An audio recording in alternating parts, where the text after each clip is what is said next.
பண்ணுறதுக்கு வந்து இது ஒரு உதவியாக இருக்கும். ஸோ அதுக்கப்புறம் இது அவங்க வெளியில் போகணும் அப்படின்றதுக்காக வாசலில் வந்து என்கிட்ட வந்து ரொம்ப தலையை ஆட்டி ஆட்டி வந்து திறக்க சொல்லிலாம் கேட்டிருந்தாங்க. அப்புறம் நான் திறக்கிறேன், நீ அந்த பக்கம் போ அப்படின்ட்டு எனக்கு பயமாக இருந்தது. அதுவும் போயிடும். நம்ம வந்து டைரெக்டாக அதுக்கு நேராக நான் நடக்கவே மாட்டேன். இப்போ கொஞ்சம் சைடாக தான் நடந்து போவேன். ஸோ நான் கேட்டு திறக்கிற வரைக்கும் அங்கே நின்றுட்டே என்னை திரும்பி பார்க்குது.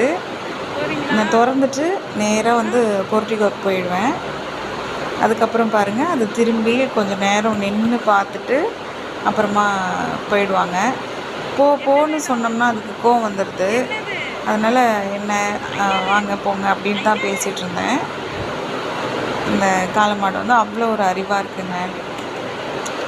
அவ்வளோ ஒரு நாலேஜ் இந்த காளமாட்டுக்கு.